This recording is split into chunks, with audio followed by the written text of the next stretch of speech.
Oh, okay. All right. Well, if you find a good deal, call me, please. See how we do that? All right, you ready to close us out, Jeff C? All right, go get them. Oop, there we go. Now I'm on. All right. Are you guys ready to wrap it up? That's actually the topic. Wrapping it up. Bringing it all together, bringing it all to home. So, my question is, borrowers specifically, why should we lend to you? You guys don't have to say the answer out loud. It's not a quiz question, but that's a serious question that as we try to bring it all together, the borrowers have to answer. Why should we lend to you? What makes you the right person to trust with the money and the resources that we're providing? Why? Right? It's just a question that just has to get answered by you guys first. Before you ever get to the lender themselves, you have to understand why you are a good risk. Jeff made an incredible point when he said that one of the things that just seems to have gotten lost in the last handful of years is our ability to understand risk. And that there's a difference, that there's a relationship between interest rate, points, fees, all that stuff, and the risk of the deal. And unfortunately, it's private lenders, in my opinion, that have actually screwed that up more than anyone else. Because as private lenders, we get antsy to get our money out on the street. The reason I started by asking borrowers, why should we lend to you, is because as lenders, guess what your question is? Why should I lend to you? It's the same question. What makes it worth the risk? It is not the interest rate that you're going to get on your money. And if any of you guys are doing loans just strictly because you can get a high rate of return, I beg you to rethink your business. Your growth and scale will go in the wrong direction. Normally, we think of growth and scale as only going in one direction, which is up. You can have negative growth, and you can have negative scale. So you have to start answering the questions as we start trying to remember the whole process that we've gone through for the past couple days. This is not about the interest rate. I get lots of private lenders who come to me and they want to talk about, they find out that we have a fund and that they can put money in it. And then they say, how much does your fund pay? And I say 9, 10%. And they're like, oh, it's not worth it. I get, when I do a loan, I get 10% of my money all day. So why would I give it to you at 9? How many of you guys ever sit down and figure out how many days a year your money sits idle? Those of you at 10%, because that's the most common number that's out there. I have the answer memorized because I say it so many times to people. Did you know that the average lender will sit on their money for about 2 months per year between deals? Some sit more, some sit a little less, but the average, in my experience in the deals that we've done, it's around 2 months. Okay? When you hit 37 days, my 9% beats you. I'm not saying that because I want you all to run up here, give me money, and stick it in my fund. I want you to understand the math. Because we get so fixated on all of the stuff that we've talked about, and then we get stuck on, wow, I'm getting 10%. We can't bring the thing together and actually do the loan unless we're actually bringing it all together. That we're grabbing the boxes that we've been building for the rules, right? And the terms and all the things that we're putting together in those loans, we have to bring it in. And you guys can build into your box, say, an interest rate. Like, if I can't get 10% on my money, I'm not doing the deal. That's a great rule. I'm not trying to say the rule's not great. But understand the risk that you take as lenders by focusing on the wrong single things. And so in order to bring this all together and wrap it all up, we have to continue to put things in the proper context. The loan application is going to come in. Phone, text, email, app came in on your website, whatever you guys have set up. But a lead comes in. And the first thing you do with it is you talk to the borrower. Okay? And as you're talking to the borrower, what's the first questions that they always ask? What's your rate and term? They almost never ask for the points, which is crazy to me. So those of you that are borrowers, pay attention. It's crazy that they don't ask all the questions. I got lenders in my marketplace that have figured out how to master the art of manipulation in rate and term. Masters. Lower interest rate, lower points. Makes it hard to beat them competitively. Junk fees. They fee you to death. Borrowers, to you guys specifically, do you know where all the fees are that we as lenders can bury? Do you know where they are? Do you know what we can charge? Do you know where we can charge? How much we can charge? Do you know what we can get away with? Do you know what we can't get away with? Do you know that once you sign the papers, you're kind of locked in on it? Did you know that there's a way to structure fees as fees so they won't count towards usury? Do you guys understand that? Did you know that there's fees in the front, fees in the middle, fees on the extension, and fees on the payoff? And if I could get really creative and find a couple more spots to stick fees, do y'all think I'd want to stick fees in? I don't personally want to do it, but I'm just pretending, I'm that vicious hard money lender or sophisticated private lender who really kind of gets the game and understands how much they can take advantage of you guys. Borrowers, you guys need to understand. I'm so glad you guys came to this, because you guys learning and understanding what goes between our ears and what we're thinking about and what we're concerned with is part of bringing it together, because both sides need to bring it together.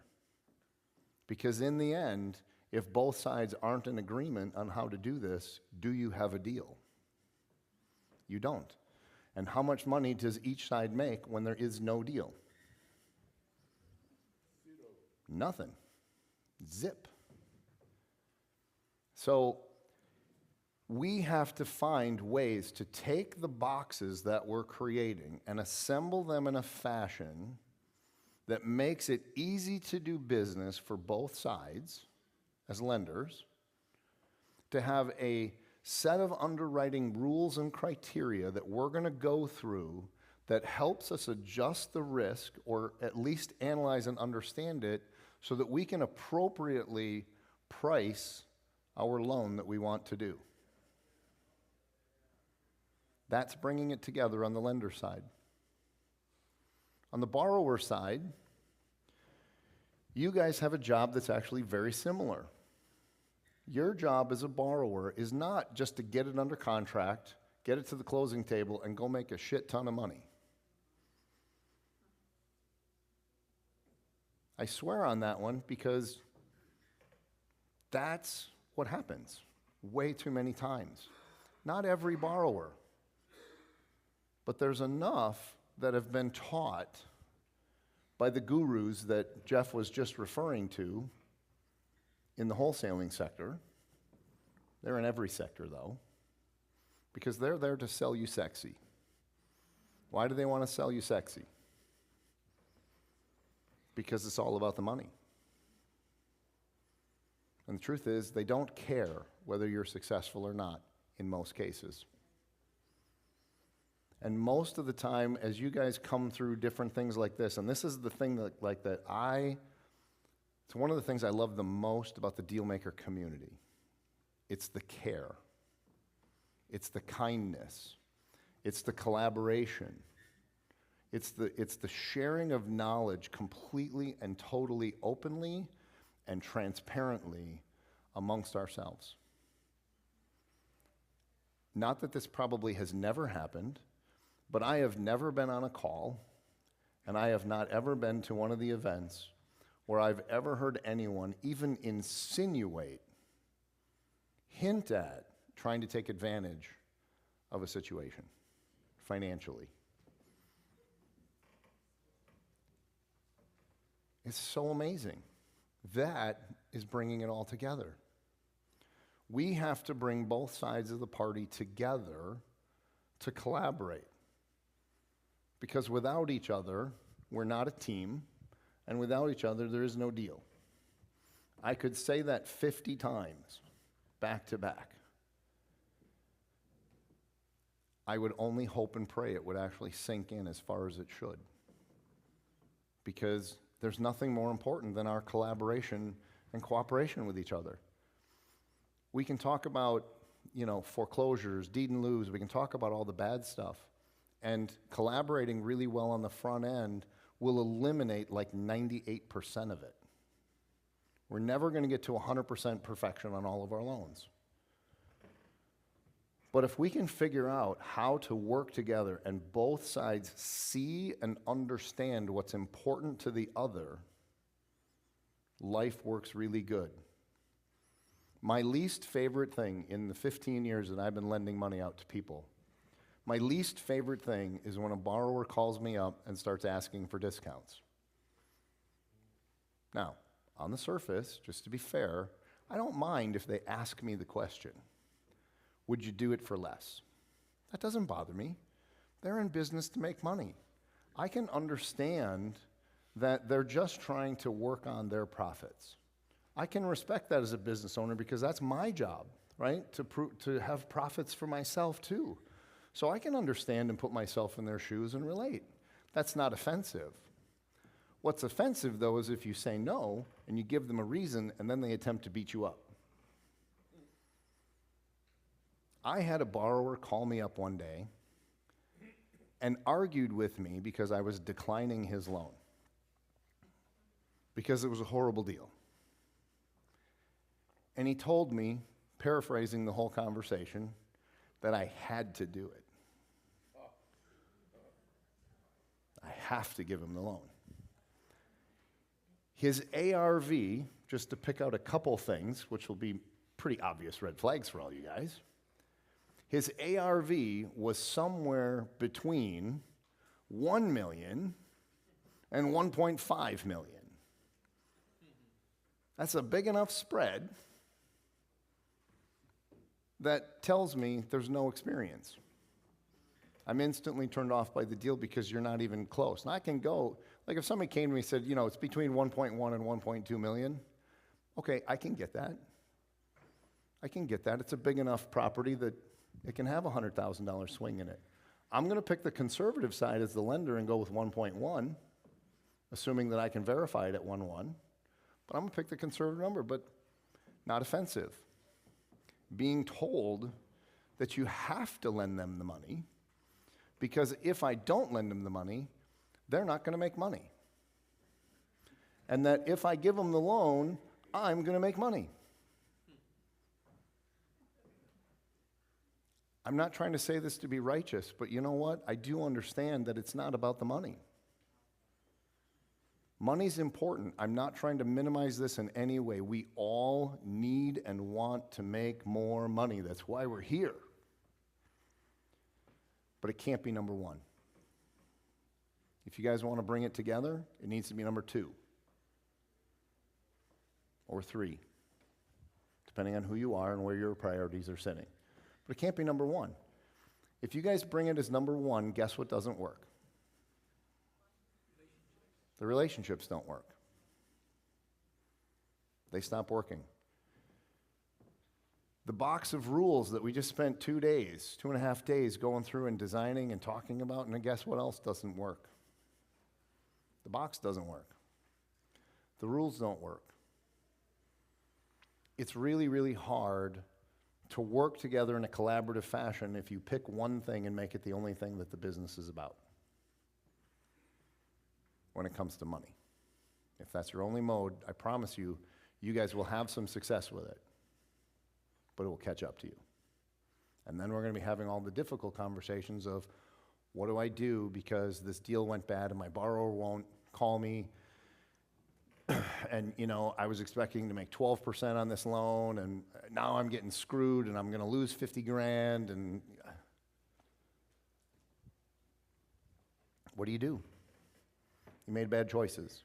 Bringing it together means taking what you guys as lenders need, know, and understand, and working with the borrowers with what they need, know, and understand. The whole purpose behind this event was to help bring borrowers and lenders together. As borrowers, you guys hit the jackpot. You just walked into a room full of money. As lenders, y'all just hit the jackpot because you walked into a room, there's a whole bunch of people who need it and want it, right? We just have to be smart about it. Wrapping it all up and bringing it together is not a super complicated thing.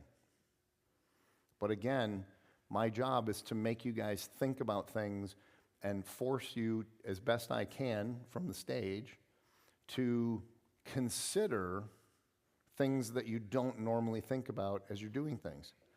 It's so easy to just get pulled into the money and focus on that interest rate. Have any of you guys actually done the math yet on the thing I threw out? 10% interest. Just let it sit for 37 days and tell me what your interest rate is. If it sits for the whole 60, I'll help you out. It's 8.33%. In 60 days, you've just gone down to 8.3%.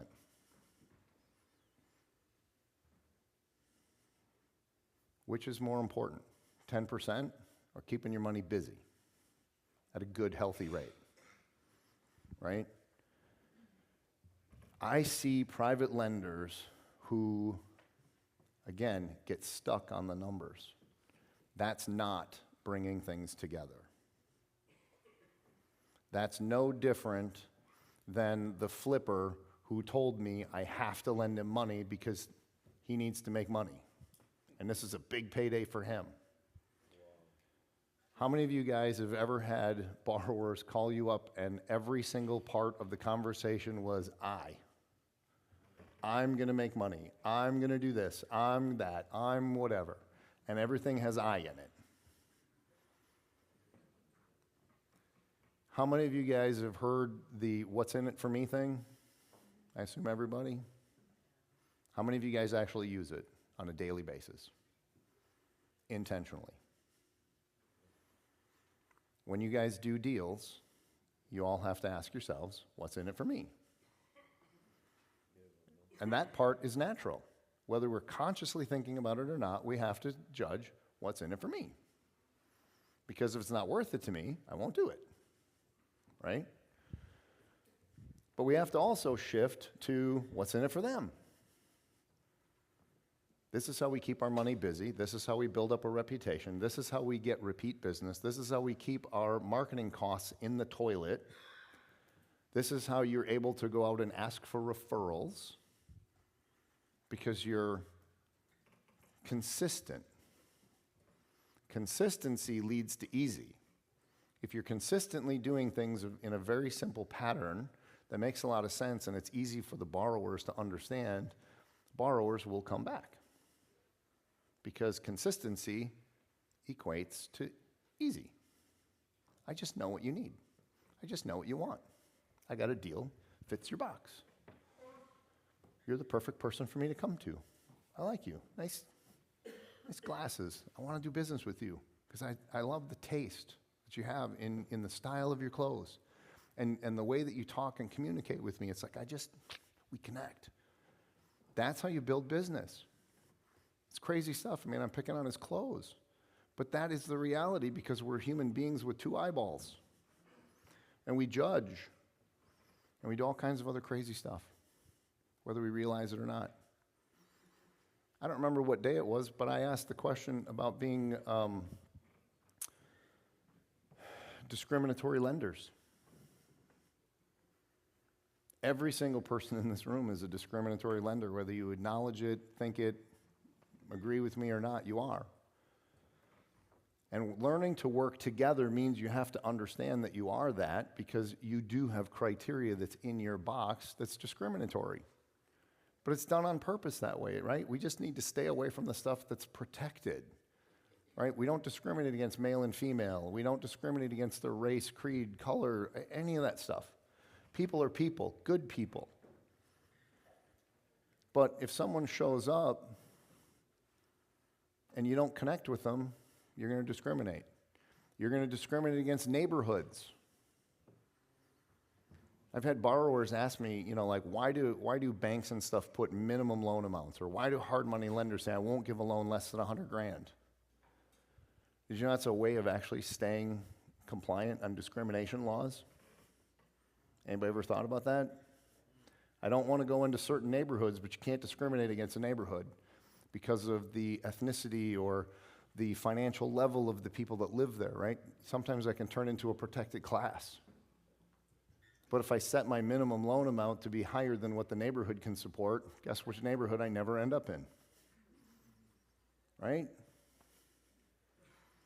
So how do I communicate that as lenders to my borrowers without sounding bad? Because part of bringing this all together really lands in the end with marketing our message. And it goes back to what I'd said before about telling our story. And Nicole talked about how she helped me put a lot of the story together. The story's really important. Teamwork, collaboration's important. Bringing it together is all about figuring that stuff out.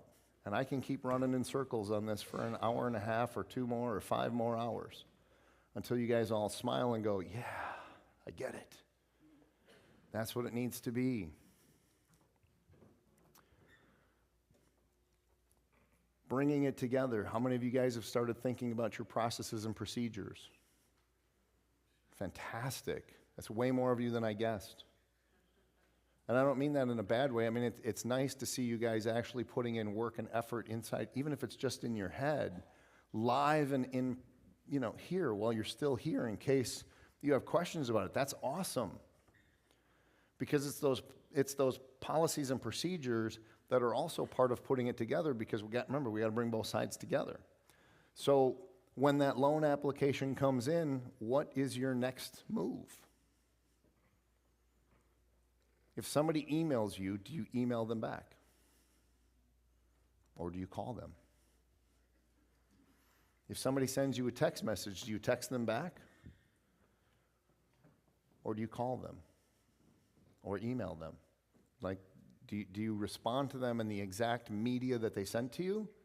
Or do you have a default that you always fall back on? I will tell you, we actually have a default that we always fall back to. Guess which one it is? Pick up the phone. Do you know how many people don't pick up the phone and call people back? Coming from the guy that says he likes people but not very much. Talking about building relationships with people from a guy that says, I like people but not very much. I love calling people. I'd rather sit and talk. I'm like, I can overcome my shortcoming in that arena because I'm passionate about real estate and I love talking about deals. And I'm pretty sure everybody here pretty much feels the exact same way. We're all passionate about real estate and we love doing deals. Whether we're buying it or lending on it or whatever we're doing, but we love real estate. If you didn't, you wouldn't be here. So it's an easy assumption on my part. So are you going to call them? Are you going to text them? That doesn't mean you never text them. It doesn't mean you never email them. For me, because of the personal touch, which sets us apart from almost everybody else that we're competing with, the first move we make is we make a phone call. And it's not a judgmental call. It's not a call that we're trying to think to ourselves, how can we qualify or disqualify the lead? The first priority of the call is to do two things. It is to get information about the deal, but the most important thing is to have a personal conversation with them to create the connection that you don't get on Facebook or Instagram or X or wherever else, right? It's all about that personal connection. When you connect with people, they come back. Says the guy with autism and accidentally disconnects from people all the time. Because it's just part of the social awkwardness that comes with it. But what's it for you guys? Okay, once you have that first call with people and we're continuing to bring it together, what's the next thing you do? Let's assume that they just emailed you and said, hey, I got a deal. I'd love to talk to you about it. And they don't send you any information. Once you sit on the phone, right, and I'm just simplifying, that's why I said they didn't send anything, but it also makes it a lot more fun when you go, hey, what do you got? Got your message, what do you got? What can I do to help? So it's not bad when they do that. It's an opportunity to get out and help somebody. So once you spend some time on the phone with them, what's your next step? Because remember, we're trying to bring the two sides together. So what's the next step? Do we make them fill out an application? Do you fill it out for them? Do you need one at all? I think you need one because you got to document stuff. I know people that say you don't need one. I know lenders way bigger than me. They never collect a loan app. I think it's suicide. I think it's a huge legal risk that they're taking. But, you know, it's their choice and their business. I would personally recommend you start collecting applications. What should be on the application? Whatever you need. That's part of your decision-making process. If you're asking them questions about things that actually have no bearing on your decision to whether you would or wouldn't lend, why are you bothering to waste their time? Why are you wasting your own time collecting it? Why are you making the process harder than it needs to be? Collect an application, right? Get that stuff signed. We do things a little bit different than a lot of people do, especially in the official hard money space. I like to do underwriting twice instead of once. I like to do what I call a pre-underwriting session before we ever get to the official underwriting session. The pre-underwriting session can sometimes happen on the first call. Like if they went onto my website and they filled out an application and that triggered me to call them in the first place, I might be able to get through a couple steps in one phone call, right? And so I'm working through that process with them and I'm doing some pre-screening. That pre-underwriting is where you're just taking the basics of the deal. You can't verify anything. People are just giving you their numbers. Address, purchase price, estimated rehab, what they believe the ARV is. You get the basics of the deal. Why do you guys want the basics of the deal? And we again, we're trying to make things super easy. Some people say this makes it more complicated, but I tell you what, our borrowers actually think it's way easier, even though I'm adding steps to the process. Because it's a psychological thing. By doing a pre-underwriting and tell them right up front, listen, let's just run through all the basic numbers. Let's make sure that this is a good deal. Let me help you do that. When we do the basic underwriting on it, we're just, again, running the numbers. But then we add more things to the deal. We have a spreadsheet that we use in the office that when people are giving us numbers, we're filling out like a little quote sheet or a rate sheet or whatever you want to call it. And in it, we're estimating their exit. What's it going to look like when they exit? Can't tell you how many real estate investors have called us up and asked for loans and not actually understood their own exit. They just said, I'm buying it, this is the thing, I'm flipping the house. And they actually have no real idea how much they're going to make, because they didn't take into account the property taxes. They didn't take into account the carrying costs of all of the utilities and, if you're up north, snow, right? Insurance, right? They don't take all these things into account, especially when you're doing, that initial interview. They'll absolutely skip half that stuff. So it only takes a couple of seconds to pull up the tax records in our state. So literally, while we're on the phone, we're just pulling it up. Okay, taxes are $6,000 on this house. You're going to own it for, estimated for 6 months. We add $3,000. Okay, you're going to sell this thing. Are you selling it on the MLS? Oh yeah, we're definitely going to list it on the MLS. Great, we just add 6%. We assume the worst. Why do we assume the worst? Because the borrower usually assumes the best, right? Because they're not assuming the worst. So we assume the worst case scenario. Do you know what the benefit is to the borrower for having us assume the worst? We use this actually as a sales trick. What happens if we're wrong? This is what we tell them. Because they'll go, oh my God, that just seems kind of low. It's like, well, no, we're just trying to be conservative to make sure, because if this thing comes through and has rocking numbers with a conservative stance on it, just imagine how much better you're going to do when you kick ass in this thing. And they go, yeah, I'm going to kick ass. Right? That's what happens. So we take the negative and we turn it into a positive by telling them that the negative is there to help protect them and actually enhance their profits. And you know what? Usually it does. Because when you come in and do a deal conservatively, you typically will make more, because then reality kicks in. But the beauty is, if you take the conservative stance and it doesn't go as they plan, they still make money. Because you did it in a way that provided the proper margins for them. One of our criteria, which I haven't brought up before, we actually have a profit margin that we track as part of our deal analysis. When someone calls, we look to see what their margins are going to be.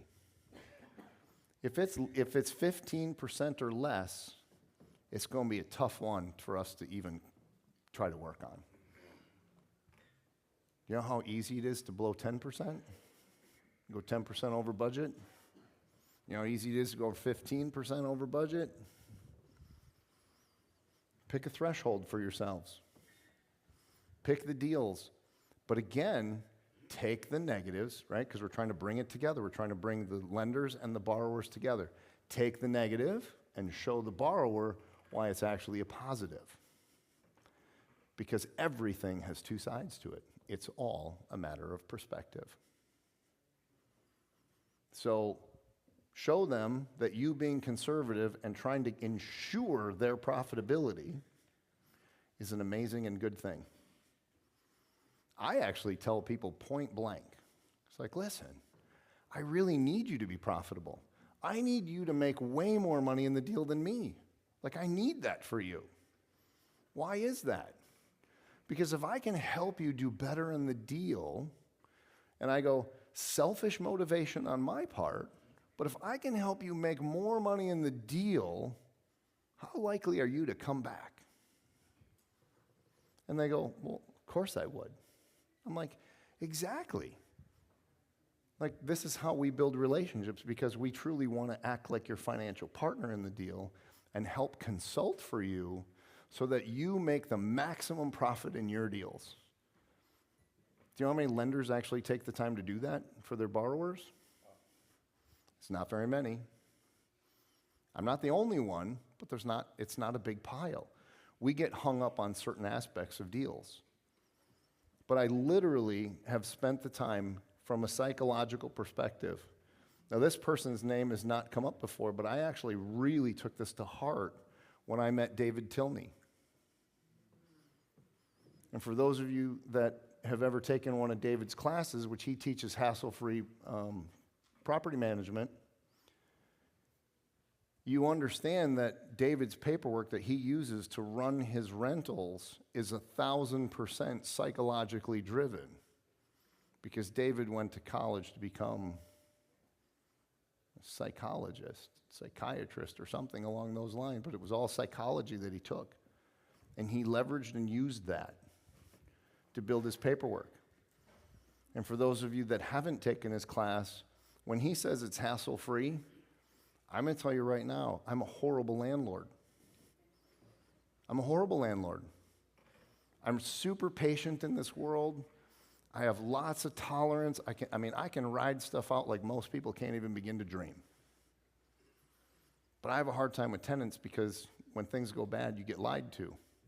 And being lied to is sort of a major pet peeve for me. So it makes me a horrible lender or horrible landlord because I can't deal with it well. That brings out a dark side in me I don't like people seeing. So I have to have someone else do it for me. But I really wanted to see David's master leasing course that he has. It's a requirement that you sit through the hassle-free property management in order to get to the master leasing class that he teaches. Prerequisite. So I took his 2-day class just so I could sit through day 3. I was so blown away by those first 2 days, it almost made me want to be a landlord. Not quite, but almost, right? But what I really took away from it all was the psychology of things. And since then, I have been trying to find ways in the process of bringing the sides together with psychological impacts to them. I'm trying to create relationships and connections with people.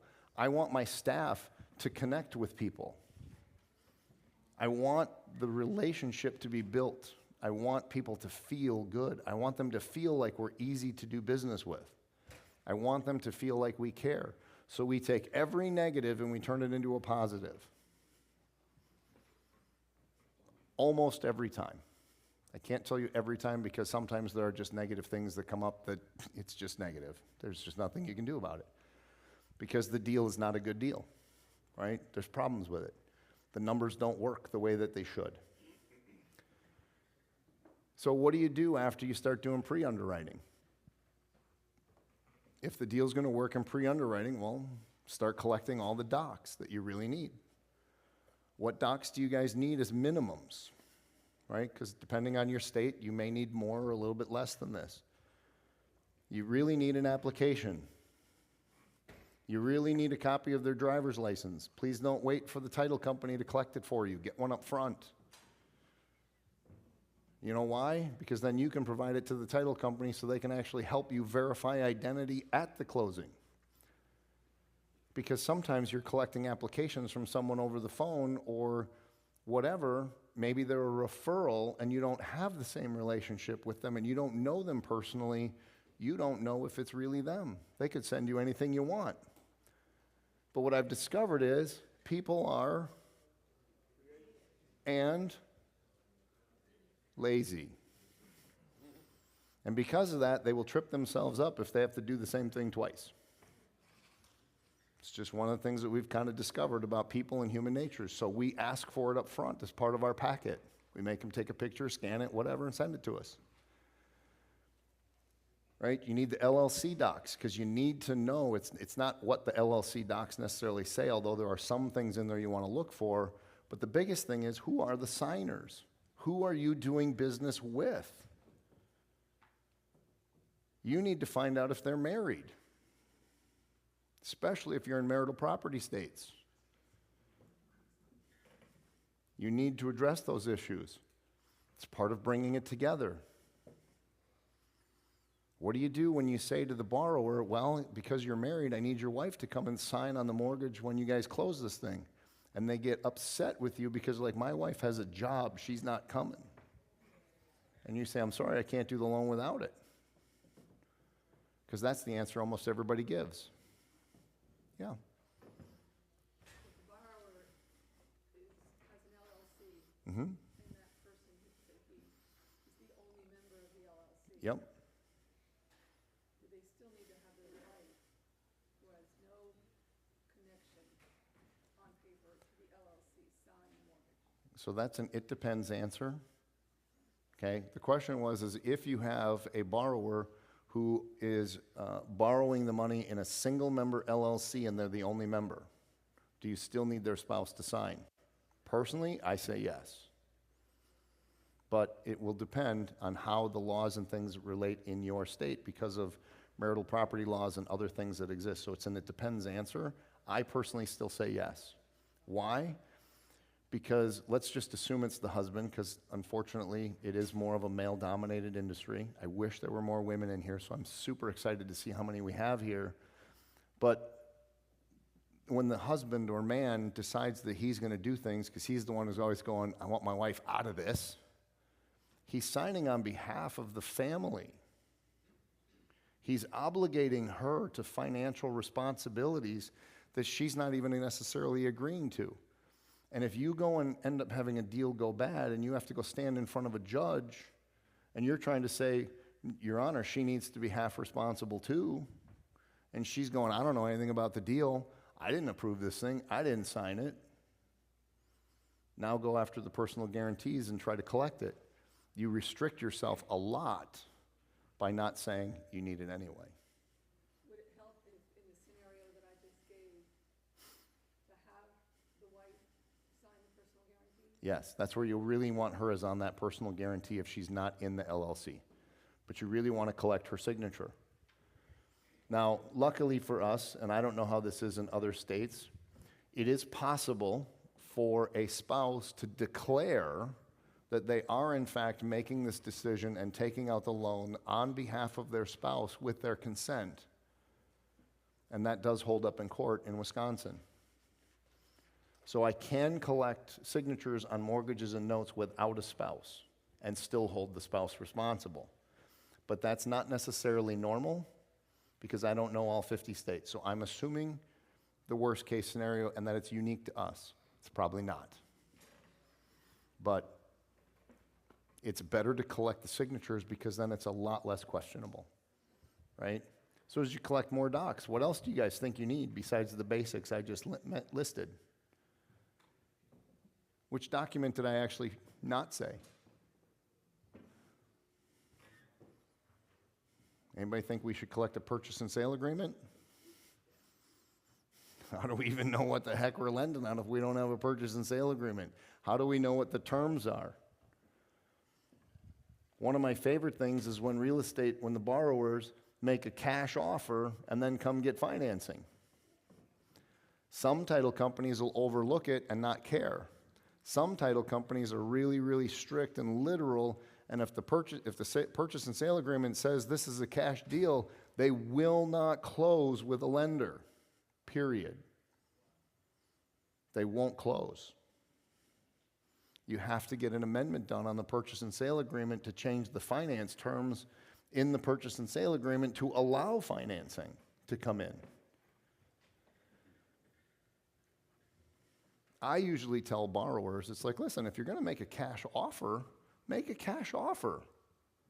Just put somewhere in the contingencies that says we have the right to switch to financing if we so choose. Because you can add that in and say it's not a contingency of closing, it's just we reserve the right to switch if we want to. It's an easy way to fix it. Most don't do it though. They just say, oh, all cash, I close in 2 weeks. Right? Because that's what the gurus teach you to say. Can you guys as lenders close in 2 weeks? Yeah, the answer is maybe. Depends on your guys' process.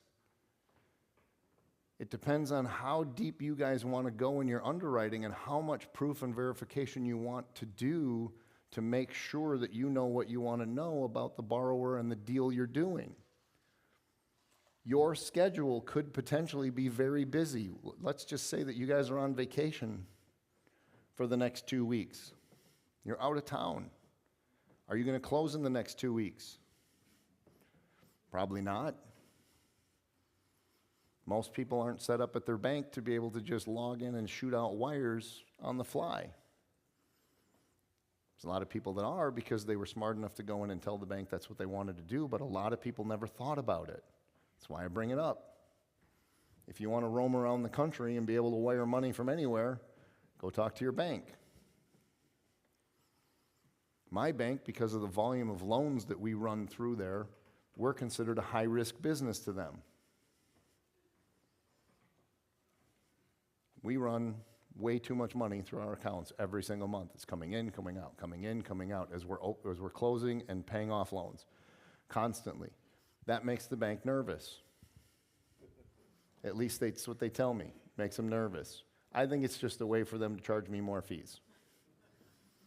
Because in the last 7 years that I've been considered a high-risk business, not one time have they ever called me about a transaction that's ever moved through my account. That's why I now take that attitude of, I think they're just feeing me.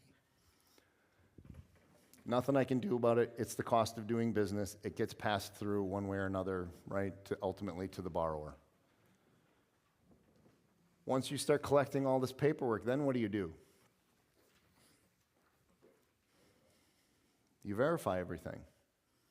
You have to do the due diligence. You need to start Google searching people. And some of the stuff you can be doing simultaneously. You don't have to do it in the exact order that I'm giving it to you. Some things you can overlap. If you know the person's name and you happen to know them, say, through the RIA, but you don't really know them, but you know who they are, you could easily jump onto Facebook or LinkedIn or whatever and look them up and start checking out what kind of stuff do they post. If you find out they're massive party people and they're doing all kinds of really, really crazy stuff with their life with reckless behavior, that might be a turnoff for you.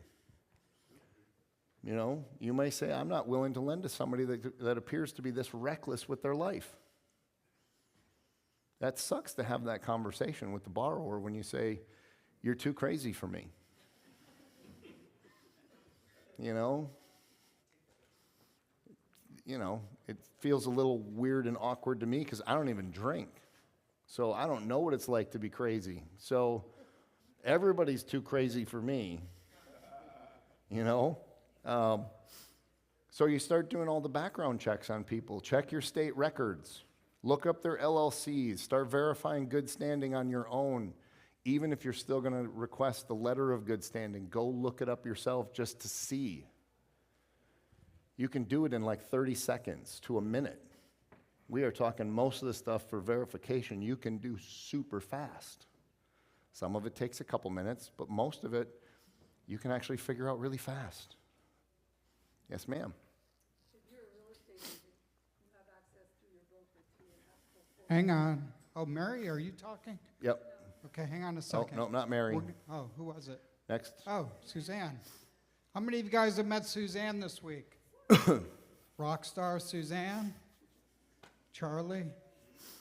All right, here we go. We're going to close out in a second, too, Yep. so we're getting there. I'm not a real estate agent, so I'm kind of speaking out of line, but I do know that there is an app that they have access to through their broker called Forewarn. All you need is someone's cell phone number, and you can get a lot of information on them, including criminal history. Yep. There's lots of different apps that you guys can TLO use. is a great one. TLO. I'm trying to think of the other one. There's several. Yeah, there's several out there that. Hey, that is you there guys- anything, is there privacy anywhere in the world anymore? Not even if you're using trusts. As an ex-IT person, I'm telling you, you guys lost all of your privacy a gazillion years ago. You guys use PropStream? gazillion years How ago. many of you guys use PropStream? Do you ever look at like the link that shows all the connected accounts? Based on what? The mailing address. Mm-hmm. There's just so much happening that's Yeah. attacking privacy. Yep. All right, I want to start closing out. Is that okay, Jeff? Let me give me 2 more minutes. And then Okay, we'll go. finish up. All Finish right. up. I'll just stand So- up for a second. You guys do the background check. Background check comes back clear. What do? We just got to get the title commitment back from the title company to make sure that there isn't anything weird in there. Now, I'm also going to tell you guys, because most of you don't even think to do this, but did you know that all of the exceptions that they write down in the back of the title commitment are disputable? All of them except for like the first 10. First 9 or 10 are standard in every policy from pretty much every single title provider out there. Everything after that, though, you can dispute.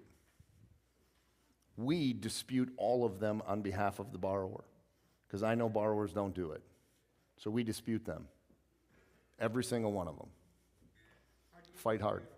I literally just cross it off and I send it back to the title company and say, here's your marked up title.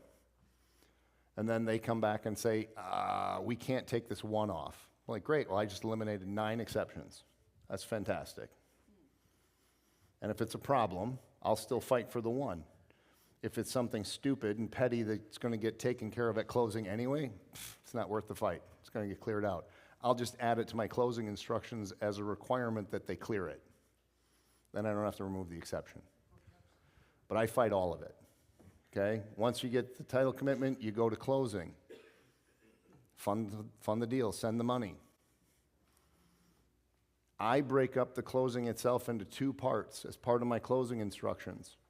Because closing really is 2 parts. It's not just signing the paperwork. That does not mean the loan is closed. The deal is not done until it's funded. So we break the signing and the funding into 2 parts. We require the title company to send us a copy of all of the docs that are signed for our approval to make sure that they're clean. Because you know what we found out? If they're not clean and they miss a signature or they sign it wrong or whatever, did you know that that piece of paper that the borrower signs, it says, I promise I'll come back and fix it if I have to? They don't come back and fix it. So we fix it before they leave, or they don't own the house and they don't get the keys. And then once you do that, you're done. And now you've successfully brought everybody together because you guys close the loan. And then you guys go out for lobster or steak. Then you can service. And then you can start servicing stuff. Yep. So that's pretty much the process of bringing everybody together. Okay. All right? All right. Let's get a summary here. Again, how many of you guys are short-term lenders? Put it this way. How many of you guys are longer-term lenders? Okay. Who? Raise your hand up again. Christy, you're doing it privately. Who's the others? And you're doing it privately as well, Bill? So there's 2 of you. You 2 should probably talk to each other. You're the only ones in the room doing longer-term financing with private capital. It's hard to find. Okay, that's why I'm asking. And how long do you go, Christy? Up to 30 because of that beautiful thing called hypothecation. Oh, hypothecation. And how about you, Bill? 2 to 10 years. Okay. All right, there's a lot of need for that, like a little bit longer private capital, in my opinion. We're doing a little bit of that too. What are you doing? Yeah, we're, for end buyers, we're doing 10 to 30 years. Nice. Okay. Okay. Jeff and Jeff, here's my question to you. We've learned, we've networked, we've collaborated, we've shared, we've met new people, we've built relationships. What comes next after Dealmaker? What's the best thing you could do as you head back home to really make the most out of everything provided this week? There you go. Thank you, Efren. Efren said join in our circle with he and I and Jeff. My practice has been this for a number of years, and I attribute this to some of the reason I've got to where I am. I come out of every event with 3 take action moments, 3 things that I have to implement before I go to the next event. 3 things. Now, if you're like me, you're at an event every month. And so you've got less than 30 days to get 3 things implemented. And these are 3 things that are going to move your business the most. Move the needle. Move the needle. Yes. So my answer is actually not exactly the same, but ties right into it. So leaving this event, do your homework, right? Which is an action item, which is what he's talking about. Do the homework, do the exercises. If you guys do that, 6 months from now, you're going to be in a whole different world. Can you really be limitless? Nicole named this limitless. You know, I'm going to answer the question this way. Set aside a good 2 hours with a financial calculator and just doodle numbers and run scenarios and see how easy it is to take $5,000 and earn 37% on it in the year's time. And so you do that for 2 years, you've doubled it. Somebody do the math on that for 10 years. Start at $5,000, $37,000. 37% rate of return. 37%. So you're going to double more than double every 2 years, knowing the rule of Right. 72, Yeah. right? You guys know the rule of 72? 37%. Start with $5,000, 5,000. 37% for 10 years. Bill Cook is cooking on that massive calculator down there. What does it come out to?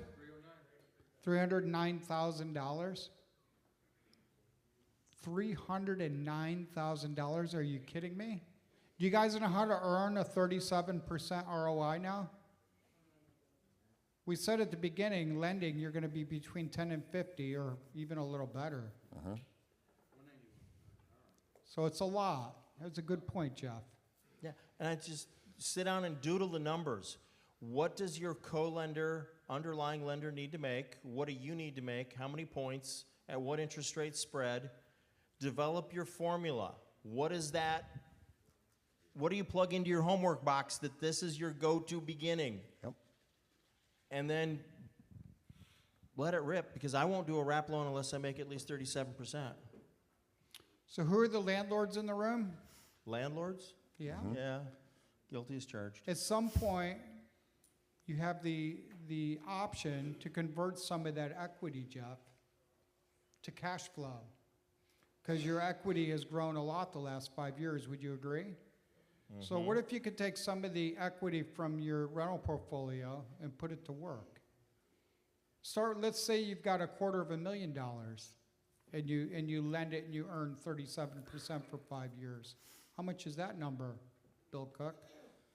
$250,000 out of your rental portfolio, not all of it, just a portion, because I know you guys have a lot. And then you go out and you just take that and you wrap it, 37% for 5 years. Oh, $250,000 investment, 37%, 5 years. Any guesses?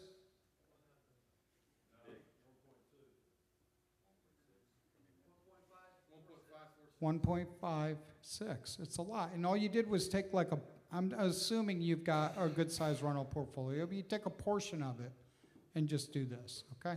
So I just want you to understand, it is sort of become limitless. Jeff, what are your thoughts on all of this ROI stuff?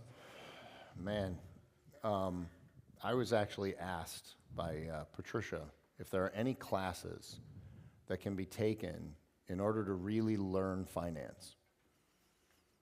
There is nothing more powerful that you guys will learn in your business, whether you're flippers, landlords, or lenders, than learning finance. Learning to understand how to do the math.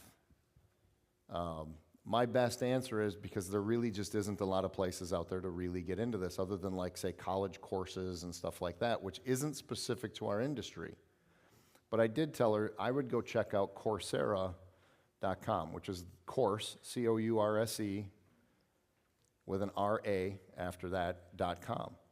Vanderbilt University has, and as does other colleges from around the country, have courses on there that you can take. Some are free.